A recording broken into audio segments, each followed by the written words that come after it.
మహారాష్ట్రలోని నాందేడ్లో BRS party తొలిసారిగా శిక్షణా తరగతులను ప్రారంభించింది.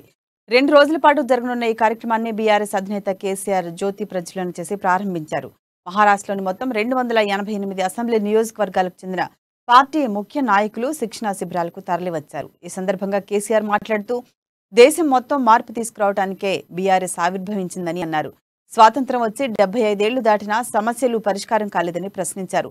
తెలంగాణ ఏర్పడిన తర్వాత అనేకాన్ని పరిష్కరించామన్న కేసీఆర్ తెలంగాణలో సాధ్యమైనప్పుడు దేశంలో ఎందుకు సాధ్యం కావట్లేదన్నారు. మహారాష్ట్రలో త్వరలోనే బీఆర్ఎస్ పార్టీ కమిటీలు ఏర్పాటు చేస్తామన్నారు. దేశంలో మార్పు తీసుకురావడానికి మహారాష్ట్ర నాంది కావాలని స్పష్టం చేశారు.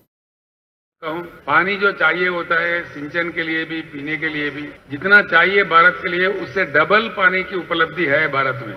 मैंने आंकड़े पहले भी दे चुका हूं। पानी को रखते हुए भी आज हम पानी से वंचित है और पानी इतनी अमूल्य चीज होती है जो कहीं किसी फैक्ट्री में नहीं बनता।